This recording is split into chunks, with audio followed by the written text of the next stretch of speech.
केंद्रीय मंत्र्यांची मालमत्ता सुरक्षित नाही तर इतरांचं काय? आमदार खडसे यांचं वक्तव्य। केंद्रीय मंत्री रक्षाताई खडसे यांच्या पेट्रोल पंपावर रात्री सिनेस्टाईल दरोडा टाकण्यात आल्याची धक्कादायक घटना समोर आली। यावर राष्ट्रवादी काँग्रेस शरद पवार गटाचे नेते आमदार एकनाथराव खडसे यांनी प्रतिक्रिया दिली। केंद्रीय मंत्री यांच्यासारख्या व्यक्तीची मालमत्ता जर सुरक्षित नसेल तर इतर सामान्य व्यक्तींचं काय? अलीकडे जळगाव जिल्ह्यातील कायदा व सुव्यवस्था सुरक्षित नसल्याचं दिसून येत आहे, अशी टीका त्यांनी केली।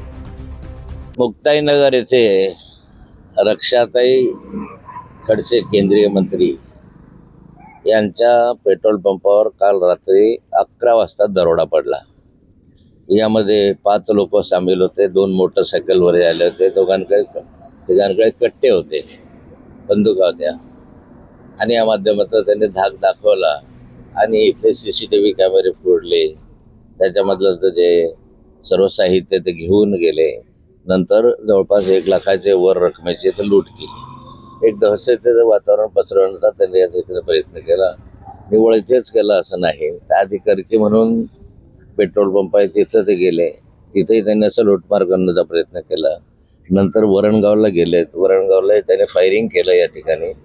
अशा स्वरूपाची घटना एकंदरीत घडली। माझं सरकारला एवढं म्हणणं आहे की केंद्रीय गृहमंत्र्यांची प्रॉपर्टी या ठिकाणी सुरक्षित नाही आहे, तर सर्वसामान्य माणसाचं काय?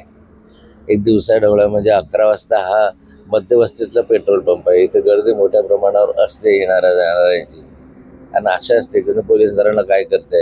अलीकडच्या कालखंडामध्ये जळगाव जिल्ह्यामधली कायदा सुव्यवस्था बिघडलेली आहे। 2 वर्ष झाले इतक्या मोठ्या प्रमाणावर गुटख्याचे धंदे, गांजा, अफू, चरस हे याच्या संदर्भामध्ये कुठे 40गावला पकडतात, कुठे मुक्ताईनगरला पकडतात।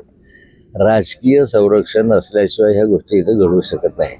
पोलीस यंत्रणा राजकीय दबावाखाली काम करतात म्हणून या जिल्ह्यातली गुंडागर्दी वाढलेली आहे, चोऱ्या वाढल्या आहेत, दरोडे वाढलेले आहे। आता इथे कोम्बिंग ऑपरेशन केलं तर शेकड्यानं या ठिकाणी आपल्याला देशी कट्टे मिळू शकतील अशी स्थिती आहे।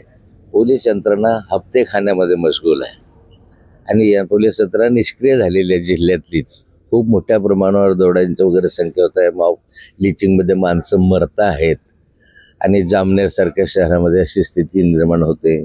अलीकडच्या कालखंडामध्ये अनेक मर्डर जळगाव शहरामध्ये आपसातल्या गुंडागर्दीमधून झालेले आहेत। ही स्थिती जळगाव जिल्ह्यातली आहे। मला वाटतं मागच्या कालखंडामध्ये एक घटना रक्षाताईंच्या मुलीच्या संदर्भामध्ये घेतली, ते गुन्हेगार अद्याप तो फरार आहे, ते छातीवर फिरत आहे।